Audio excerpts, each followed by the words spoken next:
Hi church family, it's good to welcome you to the start of our all-age weekend that we do here on the first weekend of each month at Raglan Road Church and Smethwick Gospel Hall. And as always, we start with a family devotion here on our YouTube channel. Now tomorrow night we're going to be watching at our family movie night the film Sing, and you can join us at Raglan Road Church at 4:30 p.m, so please do bring some food, and there will be some drink available for you and refreshments for the parents and adults that come with you, and there'll be a tuck shop also available as well. Now, the film Sing is all about a group of animals who come together to put on a talent show, and they use their singing gifts and talents to put on that show. As the film goes on, and in the next film, Sing 2, which we're going to watch later in the year, they become like a family. Now, family is a word that we also use to describe church. So lots of people have different ideas about what the church is like. So I'm going to ask you whether you think the statements that I'm going to say now are true or false about the church. So are you ready? Churches are all big, old buildings. Is that true or false? Of course it is. Wait for it. False. It's false, isn't it? Churches are not all old buildings. In fact, if you come to our church, you know that our church is actually a relatively new building. Some churches meet in different buildings like schools. Is that true or false? I'll let you guess. Is it true or false? It is, of course, true. Yes, some churches meet in different buildings. Sometimes they meet in schools or community centres or all sorts of various places. Okay, the next statement. You can only go to church if you believe in God. Is that true or false? I'd say that is actually false. People can come to our church. They're welcome to come to our church. Obviously, we're here to praise God and be part of the family of God. But of course, we welcome all sorts of people to come in to church. That's not a problem. Here's another statement. At church, people pray to God. Is that true or false?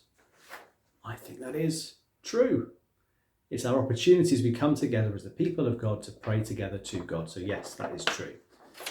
Churches have other meetings in the week apart from Sundays. Is that true or false? That is true. Yes, there's lots of things that go on in church. In fact, I would love to have the church open 7 days a week, not just 1 day a week.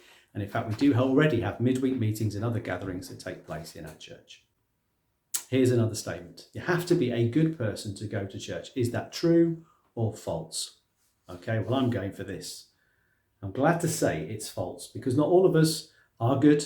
And in fact, it's important that we can come to church and actually share the things that we've done wrong to God, and we can be honest with God, and we can say to God, look, we've failed or we've sinned. So yeah, absolutely, the church is not just for good people. Okay, here's another statement. Some churches help the poor, like looking after people who have no homes. Is that true or false? I say that is true. Okay, churches are here to help those that don't have things like food or shelter or warmth. The church is here to help those people. We're called to do that. And yes, the church does help the poor. There is always singing at a church service. Is that true or false? Well, I think for our church, that would definitely be true. There is always singing in our services. I think for most churches, that's probably the case. It doesn't have to always be singing. We can sometimes say things, we can speak things, we can just talk. But yes, singing is pretty much a big part of our church. Okay, here's one for you now. Children have to be very quiet in church. Is that true or false? Well, maybe your parents would like you sometimes to be a bit quieter, but I have to say, that is false. Children do not have to be very quiet in church. In fact, we do like it when you dance and sing, and yeah, it's great. Churches are scary places. Is that true or false? Well, I hope that you find it to be false. Churches should never be scary places. They should be welcoming places that love people and show people God's love. Churches can be lively and good fun. Is that true or false? Well, again, I hope for you, as you come to church on Sundays, it is true. Absolutely. We want church to be a place where you can have fun and be together as friends and express your love to God together. Okay, here's the final one. In a church, people are more important than buildings. Is that true or false? Okay, well, I believe that to be very much true. In fact, even if we didn't have our building, we would still be the church. We may meet in a school or a community centre like some churches do, but we would still be the church wherever we met. So, of course, people are more important than buildings. You know, I believe that the church is God's idea. He wanted his people to meet together and to help each other. So just for a minute, it'd be great for you with the people around you to think about any of the things that churches do.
So I hope with the people around you, you've had the chance to ask that question, what do churches do? And you might have said, we sing together, we play together, we have fun together, we look after each other, we look after those who don't have things that we have. Whatever you've put, it's fantastic. Is the church is a group of people that come together as a family of God and can do so many amazing things for God. Now, I believe the church are people who follow Jesus, who love Jesus and want to live a life that pleases him. Now, the church began very soon after Jesus went back to heaven, and I'm going to read about that first church in Acts chapter 2, verse 42 to 47. I'm reading from the International Children's Bible. They spent their time learning the apostles' teaching, and they continued to share, to break bread, and to pray together. The apostles were doing many miracles and signs, and everyone felt great respect for God. All the believers stayed together. They shared everything. They sold their land and the things they owned, and divided the money and gave it to those people who needed it. The believers met together in the temple every day. They all had the same purpose. They broke bread in their homes, happy to share their food with joyful hearts. They praised God, and all the people liked them. More and more people were being saved every day. The Lord was adding those people to the group of believers. So we're now going to do the last thing that we heard about in those verses. Let's enjoy praising God together right now.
Your song is in my heart.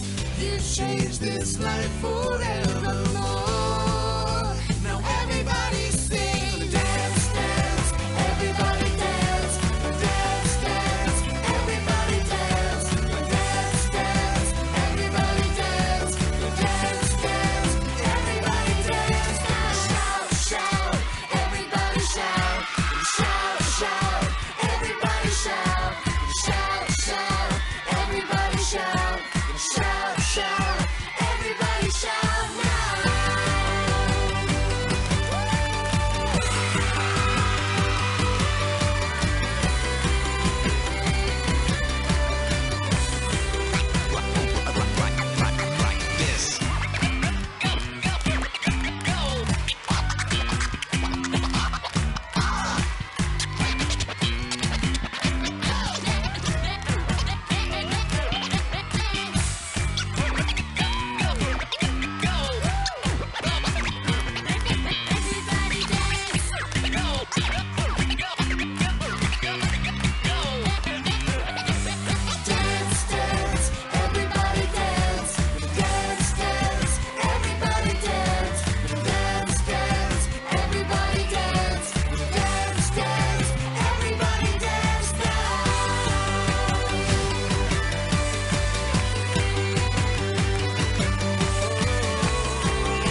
So we're now going to have a final story today, again from the book of Acts, this time in chapter 11. And I want you to watch out for a few words. So when I say the word listened, I want to put your hand behind your ear. If I say the word Barnabas, I'd like you to bow. Here I am. If I say the word saved, big thumbs up. If I say the word hungry, it's time to rub your tummy. If I say the word Antioch, then I want you to point to the left, your left, to where Antioch is. So let's get ready for the story. After Jesus came alive again, his disciples told everyone the good news that if you believe in Jesus, you could be saved. God would forgive you for the bad things that you've done, and you could be part of God's family. Everybody listened to this good news. Many people joined the church. Lots of people from other cities, towns, and countries also listened to the good news, and they were saved. Groups of Christians sprang up in lots of towns and cities, and one of these places was a big town called Antioch. And people from all over the world joined the group of Christians who met there. They listened to the teachers there and did what they said. One of the teachers there was a man called Barnabas. Now Barnabas knew that the people were hungry to know what God wanted them to do. Barnabas prayed and asked God to help him teach the people well. One day, God told Barnabas to go to a town called Tarsus and bring a man called Paul back with him. Barnabas did what God told him, and Paul came back to Antioch. He talked to the people, and so did Barnabas. And they were saved and became part of the church. The church at Antioch was growing very big. The people in the church did a lot of good things too. They fed hungry people. They looked after widows and orphans, and they built a hospital to look after sick people who had nowhere to go.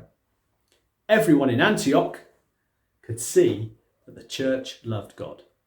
They started to call the followers Christians, which is what Jesus' followers are still called today. One day, while Paul and Barnabas and the other teachers at Antioch were praying and listening to God, a man called Agabus had a message from God. He stood up and said, there is going to be a famine. The people in the church in Jerusalem will be hungry because there won't be enough food. The church listened to Agabus and believed him. They were worried to think of other Christians being hungry. In Antioch, there was plenty of food. In Antioch, there was plenty of food. And a number of people in the church were quite rich. They decided to help the hungry Christians in Jerusalem. Everybody gave some money, and they asked Barnabas and Paul to take that money to Jerusalem so that the hungry Christians could give the money to the poor. The church in Antioch kept on growing. The people kept listening to God and helping poor and hungry people. So I hope you have this evening, as we start our all-age weekend, got a true picture of what the church is, what our family of God should be, and the impact that we can have as that family, as the church. So I can't wait to see you tomorrow at our film, and then our all-age meeting at 10:45 a.m. on Sunday with family praise and our now very famous donut break, and then communion together as a church. So we'd love for you to join us. Adults, you can find a link underneath this video where you can subscribe to our newsletter, and we'll send details out tomorrow and Sunday of the meetings that are coming up. So have a great weekend, and we'll see you very soon.